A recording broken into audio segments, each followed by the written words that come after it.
Disebutkan sudah kita bahas kemarin itu ada 3 ayat, 2 ayat ya. Allah juga berfirman, walladzina idza anfaqu lam yusrifu walladzina idza anfaqu, dan mereka yang jika berinfak, anfaqu lam yusrifu, tidak berlebihan. Sesuai, ya, tidak berlebihan. Walam yakturu, dan tidak pelit. Berlebihan itu sehingga dia setelah sedekah dia bingung, kacau dia, nyesel dia, ya Allah, salah hitung aku. Itu tidak benar, karena tidak semua orang imannya seperti sahabat Abu Bakar As-Siddiq. Ya, tidak semua seperti itu. Kemudian kalau berinfak yang hatinya enak, tapi tidak terlalu sedikit. Kan ada itu yang orangnya saldonya itu miliaran, sodako 100.000 dan dia cerita ke semua orang, tak bantu. Berapa? Tidak ada artinya bantuannya itu, tidak ada artinya. Ya, lah ini juga tidak baik. Wa kana baina dzalika qawama, dan mereka yang berinfak itu di antara 2 hal tadi, yakni antara terlalu berlebihan atau kurang, itu pas standar ya. Dibilang pelit tidak, dibilang berlebihan juga tidak, karena berlebihan itu kalau menurut manusia tidak ada lebihnya.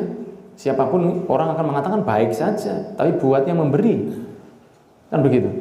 Kalau orang sedekah misalnya 1 triliun, Anda akan mengatakan bagus.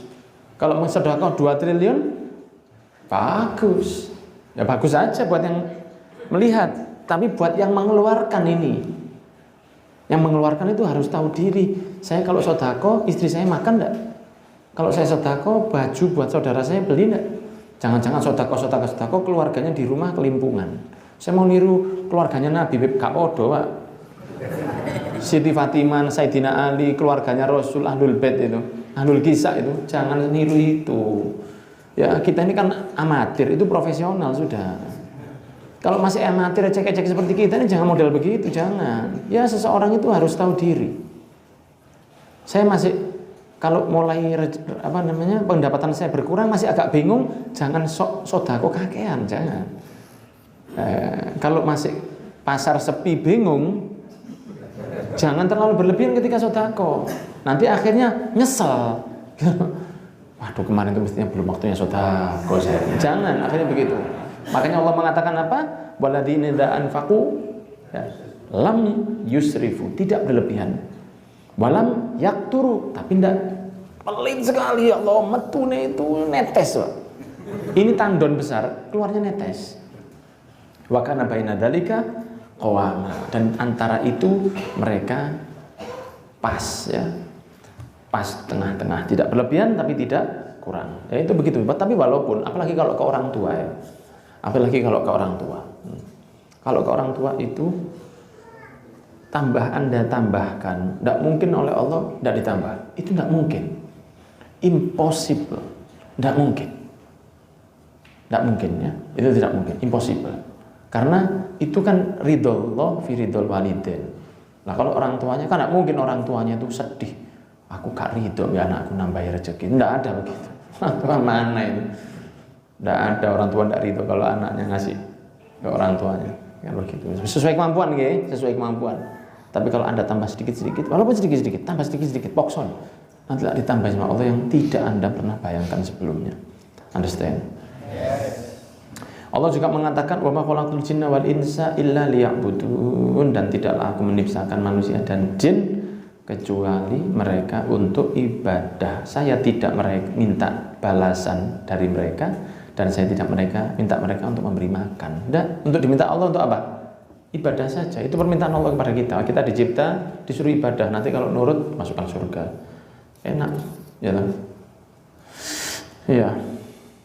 Oke. Sekarang kita bahas hadisnya. Rasulullah SAW mengatakan di riwayat Abu Hurairah, laisal ghina an kathratil arud, ya, walakin al-ghina ghinan nafs, muttafaqun alaih. Al-arad pakai ain, kalau pakai hamzah artinya bumi, ardun, ya.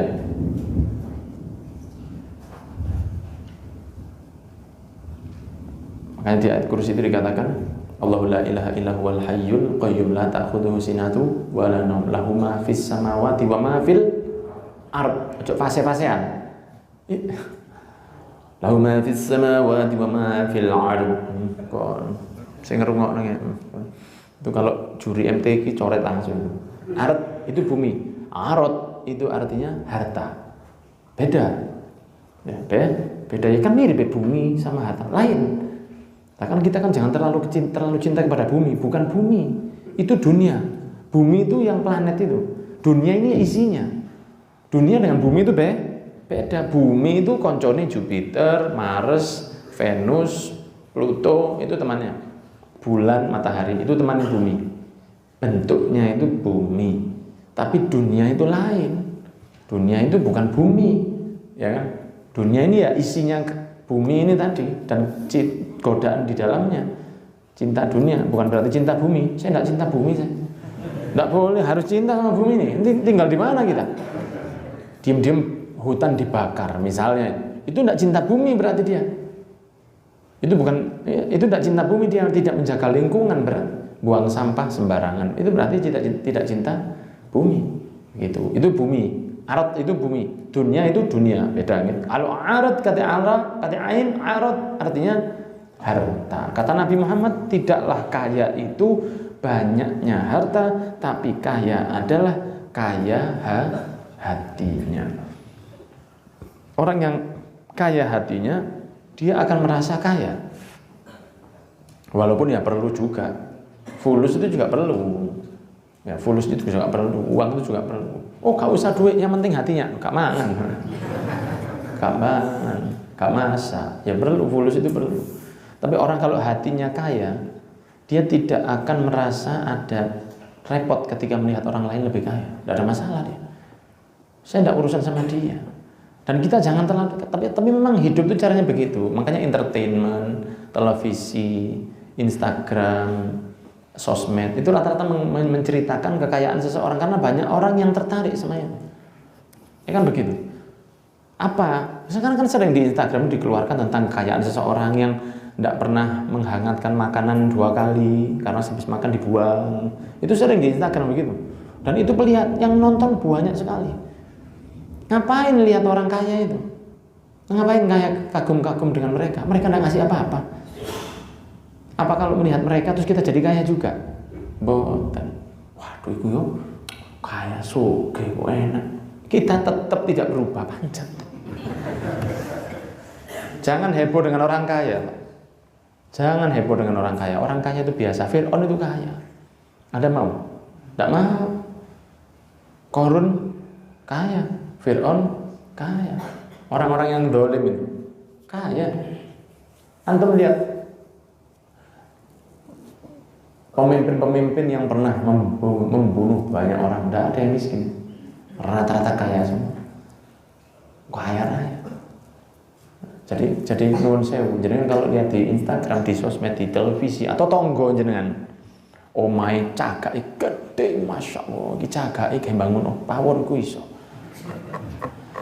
Ya, tiang rumahnya yang depan itu buat bangun dapuran saya itu bisa. Ini tiangnya depan itu buat bangun kamar mandi saya itu bisa. Saya kamar mandi saya masih sederhana. Ini keramik depan aja lebih bagus. Jangan bingung sama itunya, percuma. Kenapa? Karena dia tidak akan memberi Anda apa-apa. Lah lapo? Kagum dengan orang kaya padahal kayanya tidak diberikan kepada Anda. Betul? Ya. Lapo? Waduh itu. Bisa. Cecek mode on. Tidak diberi kepada Anda. Kayanya itu tidak diberikan kepada Anda. Sugih ini di PDW. Dia cerita gini-gini. Banyak yang sugih-sugihan akhirnya tiba gak gorodok. Ya, jadi jangan. Boleh Anda ingin milik rumah baik, boleh. Kepingin sesuatu yang baik, boleh. Tapi kagum ke orang kaya, jangan. Karena itu bahaya buat mental. Bahaya buat mental. Bahaya. Kenapa? Karena itu sifatnya semakin besar harta, semakin besar jabatan, semakin menarik seseorang itu dari akhirat. kecuali kalau dia benar-benar dijaga sama Allah. Itu otomatis. Dulu ketika antum misalnya ada orang memiliki kekayaan, saldonya itu cukup untuk kesehariannya, ditambah sedikit untuk tabungan. Mungkin dia tidak akan beli hal-hal yang macam-macam. Tapi begitu kekayaannya mulai tambah, mulai mikir, ini kata wifi di rumah enak ya. Ini kalau setiap kan dibelikan, dulu televisinya tabung yang jelek itu. Jadi kadang-kadang ono garis itu ikut cara gitu saya. Begitu fulusnya besar, ganti televisinya lebih besar yang trepes itu, yang cekung begini. Delok itu kok bingung kan? Akhirnya lebih kerasan di TV. Wis tahu. Itu sifatnya duniawi, semakin dia nambah, semakin dia nyedot dari akhirat. Karena sudah disebutkan bahwa akhirat dan dunia itu seperti rondo dan anaknya, gadis. Anda kalau nikah ibunya tidak bisa nikah anaknya. Tidak mungkin bisa dirabi dua-dua, itu tidak mungkin. Waduh, saya akan anaknya. Bisa, tidak bisa. Maka kalau sudahnya, tidak bisa ya. Tidak bisa itu. Ya. Jadi kalau dinikahi ibunya haram anaknya. Kalau dinikahi anaknya haram ibunya. Tidak boleh. Anda milih yang mana? Ya jelas kita milih akhirat. Walaupun walatan sanasi baka minat dunia. Jangan lupakan urusanmu dari dunia. Bukan harus sederhana semua. Aduh, gak mangan romulan seperti Rasul. Saya bilang itu profesional. Kita ini masih amatir. Makanya dikatakan oleh Allah Subhanahu wa taala disebut waladina idza anfaqu lam yusrifu wa lam yaqturu wa kana baina dzalika qawama. Itu yang terbaik. Jelasnya kata Allah, kata Nabi Muhammad, kaya itu bukan kaya harta tapi kaya hati. Berapa banyak koruptor yang sudah digaji bulanan dengan gaji yang sangat besar cukup untuk hidup. Tapi mereka tetap mencuri. Kenapa mereka tetap mencuri? Karena hatinya miskin melarat. Karena hatinya miskin, dia masih mencuri. Mencuri itu biasanya dilakukan oleh seseorang yang butuh, yang dia tidak mampu untuk memilikinya. Biasanya maling itu kalau kepepet dia mencuri ayam karena dia tidak ada yang dimakan. Tapi ini tidak, sudah kaya tapi masih korupsi, masih mencuri. Kenapa kok dia masih mencuri? Karena hatinya miskin. Kalau hatinya miskin, itu tidak akan pernah merasa kaya. Walaupun dia sudah punya apapun, tetap korupsi. Kenapa? Hatinya miskin. Orang kalau hatinya miskin, tidak akan merasa kaya dia. Seperti orang minum air laut. Dia haus, minum air laut, tambah haus terus. Minumnya tambah, hausnya tidak hilang, perutnya kembung ke kawan-kawan. Efeknya buruk. Ya. Semoga kita diberi kekayaan hati. Ya, karena di atas langit itu masih ada angin lagi. Selalu ada ikan yang lebih besar. Jadi Anda dapat ikan besar, ada lebih besar lagi, dan terus begitu. Kalau kita melihat orang kaya, kita ingin nyaingi dia. Nanti Anda sudah sampai di tempatnya dia, ada lagi yang lebih kaya lagi. Dan itu terus, Pak. Anda saingan dengan mobil orang. Anda senang dengan satu mobil, cukup dengan itu. Di situ. Kalau misalnya punya sepeda, cukup dengan itu, ya sudah itu. Kalau Anda sudah nikmat dengan itu, kenapa harus tambah loh? Uang saya banyak, enggak harus tambah juga. Tapi tetangga saya sudah pakai yang itu. Anda perlukah kira-kira pakai itu seperti dia? Apakah Anda sudah nyaman dengan motor Anda? Anda sudah nyaman dengan motor Anda? Anda sudah nyaman dengan mobil Anda? Anda sudah nyaman dengan handphone Anda? Ya itu aja Anda pakai. Karena yang diperlukan itu yang nyaman buat Anda, bukan untuk menarik perhatian orang lain yang tidak tertarik kepada Anda. Ya, jadi kalau misalnya kita pakai sesuatu karena pengen dilihat orang, loro kabeh. Karena orang juga pengen dilihat oleh kita. Anda punya motor bagus, Anda pernak-pernik, Anda ganti stikernya di hitam doff, dikasih tulisan asli Zawiyah Nurul Iman. Diganti peleknya, diganti ininya, diganti itunya untuk membuat orang lain melihat. Knalpotnya diganti yang suaranya ngebrong. Atau yang macam-macam, spionnya dicopot pakai kasyaf, jadi tidak usah lihat belakang. Semuanya diganti karena merasa ini dilihat orang lihat akan keren. Padahal mana orang yang mau memperhatikan motor orang lain sedikit. Karena mereka juga modifikasi motor mereka supaya dilihat jenengan, sedangkan jenengan tidak lihat motor mereka. Jadi pada gak delok-delok, pada bingung karena pede. Anda mau modifikasilah yang enak buat jenengan. Misalnya ndak pakai spion itu enak buat jenengan, yuk cepotan spion. Tapi itu enak buat diri jenengan, bukan untuk dilihat ngerti? Saya kalau pakai pelek Rossi itu saya ndak terlalu seneng. Saya seneng pakai pelek bintang untuk motor saya. Gantian bintang, bukan untuk dilihat orang, tapi aku seneng deh. Gak apa-apa. Orang mau bilang motor bapak, aku gak bapakku dewe kok. Selama tidak berbahaya gitu loh. Wah, ini kepada bapak polisi yang mungkin melihat ya. Spionnya pasangan nih, Pak. 5, Pak, 5. Jadi kalau mau melakukan apa-apa, lihatlah kepada diri sendiri. Aku enak gak gini? Perlu gak begitu? Saya ganti begini, enak gak buat saya? Buat saya enak gak? Enak, ya sudah. Jangan seperti dulu misalnya kursi motor itu diseset, ya toh? Kan memang keren Pak kelihatannya itu. Kursi motor diseset, jadi busanya itu dihabiskan, disisakan sedikit supaya kelihatan trepes. Itu kan kalau sepeda motor kan sakit semua ya. Sakit itu. Lah, keren itu tidak boleh menyakiti.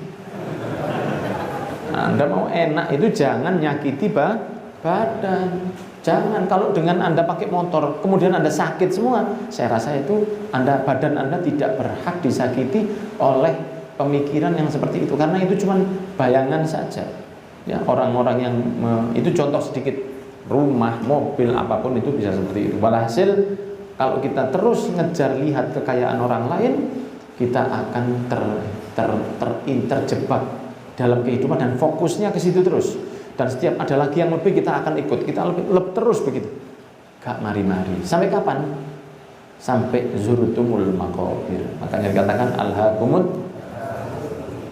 akan menghancurkan kalian. Lomba banyak-banyakan harta itu menghancurkan kalian. Sampai kapan? Tidak sadar, tahu sudah dikubur. Man rabbuka, pertanyaan itu pelek bintang. Itu bukan jawabannya itu.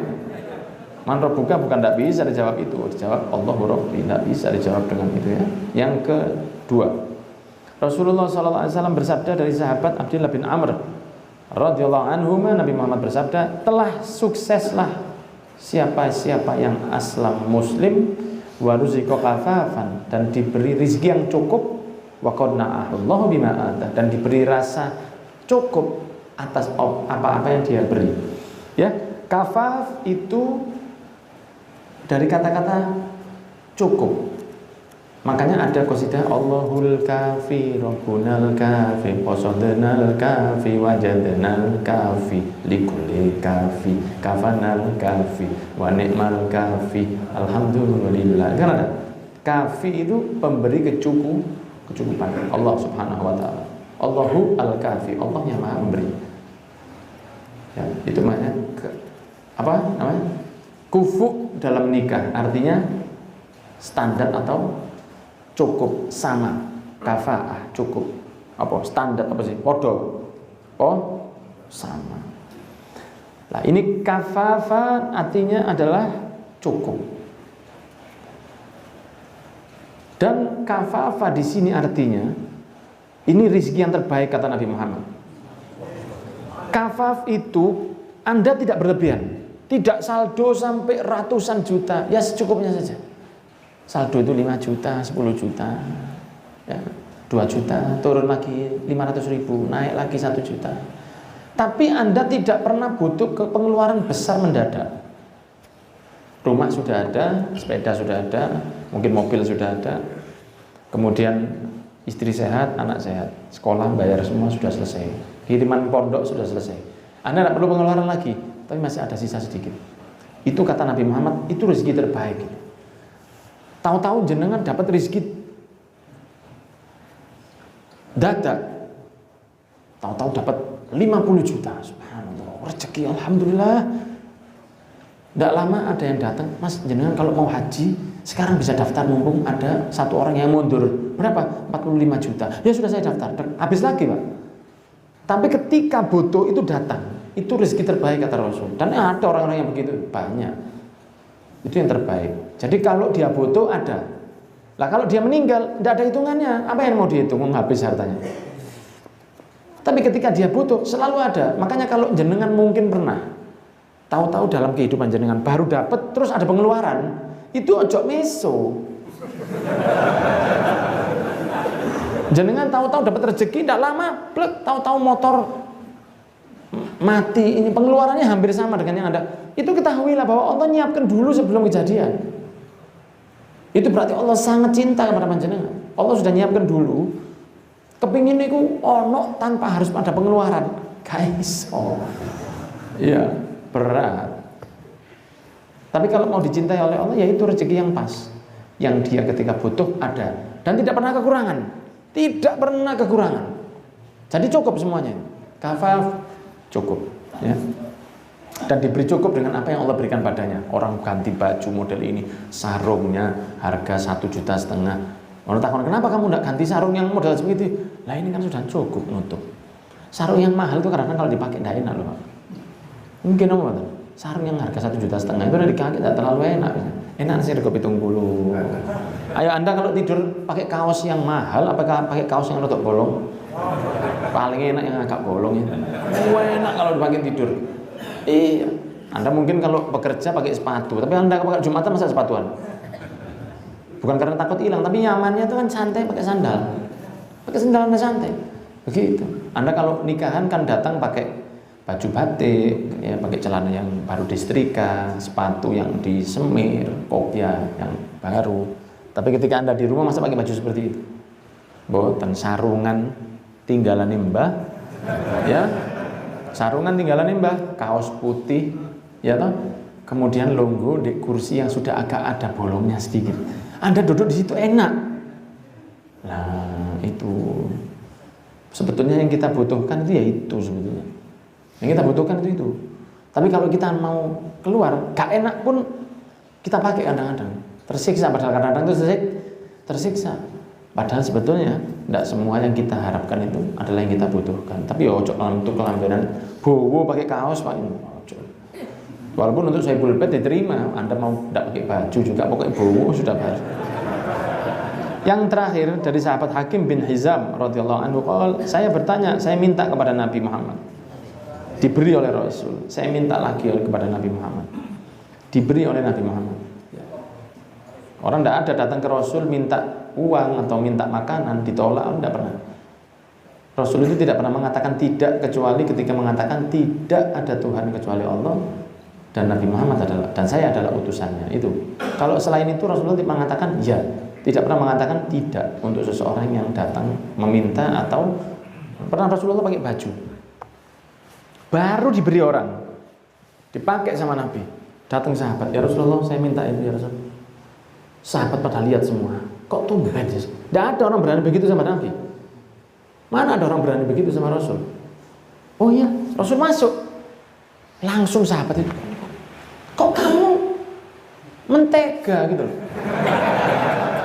tego kamu mentala, meminta sesuatu yang baru Rasul pakai, itu baru Rasul pakai, dia diam aja, dibawa, dibungkuskan sama Nabi, Nabi pakai baju lain dipakai, dibawa. Ketahuilah Rasul, bukan modelnya yang saya minta, tapi saya pengen baju yang pernah nempel ke tubuhmu, tak pakai kafan saya ini. Sahabat bilang, Masya Allah, cerdas sih. Seperti itu. Saya minta kafan buat saya, ini bukan buat dipakai ini. Pikir anak itu dikawe. Bukan, ini mau tak pakai kafan saya, bukan modelnya yang menarik saya, tapi yang nempel di tubuh Rasul itu. Bawa pulang sama dia, dibuat kafannya waktu mau meninggal. Maka sahabat Hakim ini setelah minta kepada Rasul, beliau mengatakan saya minta dikasih, saya minta dikasih. Kemudian Rasulullah dengan tersenyum mengatakan, ya Hakim, wahai Hakim, inna hadal mal khadirun hulwun, ini uang ijo manis, ijo dan manis, legi Pak, ada rasanya, manis, ya toh. Maklaran coba-coba, dapat, apa gak ijo itu? Ijo, seger itu, seger. Diam-diam di rumah tidak tahu apa-apa, tahu-tahu ada kabar, ternyata buyut itu dulu punya tanah dan laku sekarang. Anda dapat 150 juta. Kira-kira antum susah atau nangis atau melaku mundur? Melaku mundur, saking bingungnya.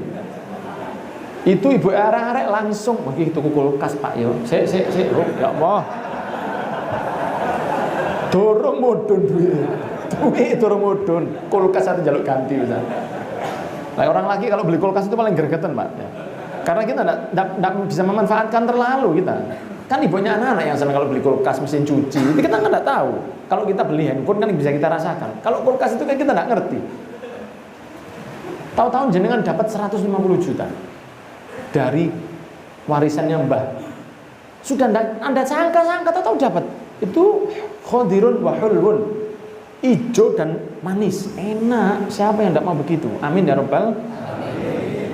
Maka kata Nabi Muhammad, faman akhadhahu bi saqawati nafsin burikalah fi wa man akhadhahu bi israfi nafsin lam yubarak lahu fi. Siapa orang yang ngambil harta atau uang itu dengan hati-hati, dengan hati yang qanaah, dengan hati yang neriman, dengan hati yang merasa cukup, maka dia akan diberi barokah. Secukupnya dia ambil, cukup. Tapi kalau dia dalam keadaan israfun nafs ai toma lam yubarak lahu fi, tidak akan pernah ada berkahnya. Dia akan merasa kurang terus kurang terus. Kama ke sahabat Hakim, padahal yang diminta dari sahabat Hakim ini apa? Mungkin cuma makan, bukan minta uang untuk usaha atau buka startup apa enggak. Maka Nabi Muhammad SAW wakana kalladzi yakul wala yashba, seperti orang makan tapi tidak kenyang-kenyang, terus makan tapi tidak pernah kenyang. Dia akan bingung makan terus. Wal yadul ulya khairu min yadis sufla, tangan yang di atas yang memberi lebih baik daripada tangan yang menerima. Maksudnya bukan berarti tangan yang di atas itu dalam fisiknya, karena para ulama biasanya kalau memberi uang itu begini, supaya dia tidak merasa lebih baik. Yang meminta malah ngambilnya begini. Maksudnya Rasul di sini pemberi lebih baik daripada peminta. Walaupun Anda memberinya begini, yang ngambil di atas tetap Anda lebih baik. Loh, enggak kan itu harus lah kalau transfer. Ya apa cara nerimanya? Bukan, Rasul mengatakan pemberi lebih baik daripada penerima. Maka sahabat Hakim mengatakan, "Ya Rasulullah, demi Tuhan yang telah mengutusmu dengan hak, demi Allah, saya tidak akan meminta kepada seorang pun setelahmu hatta ufariqad dunya, sampai saya mati. Kalau ada saya makan, kalau enggak saya tidak akan makan. Kalau punya saya makan, kalau enggak saya sabar." Sampai akhirnya sahabat Abu Bakar memberi kepada sahabat Hakim, ditolak. Sampai datang Sayyidina Umar memanggilnya untuk diberi, ditolak. Dan dikatakan ya ma'syarul muslimin usyidukum ala hakim anni a'ridu alaihi haqqahu alladzi qasamallahu lahu fi hadzal fai' fayaba an ya'khudahu. Sampai ketika dia dapat rampasan perang, tidak mau ngambil apa-apa, dan dia tidak pernah minta lagi ketika kepepet sampai meninggal dunia dalam keadaan tetap bertahan dan menjadikan bahwa terakhir saya minta hanya kepada Nabi Muhammad SAW. Bertahan seperti itu dan merasa bahwa dia sudah cukup. Itulah para sahabat Rasul SAW. Seperti beberapa sahabat yang ketika wafatnya Nabi itu meminta kepada Allah, ya Allah butakan saya supaya saya tidak melihat selain Nabi Muhammad SAW. Buta langsung. Ada yang minta kepada Allah, ya Allah saya ingin mati juga, mati langsung ketika wafatnya Nabi. Ada yang buta langsung, ada yang wafat langsung. Dan hampir 110.000 sahabat yang lain keluar dari kota Madinah, tidak kuat melihat bangunan-bangunan yang membuat mereka ingat kepada Rasul, tapi di saat yang sama mereka juga ingin menyebarkan agama. Wallahu a'lam.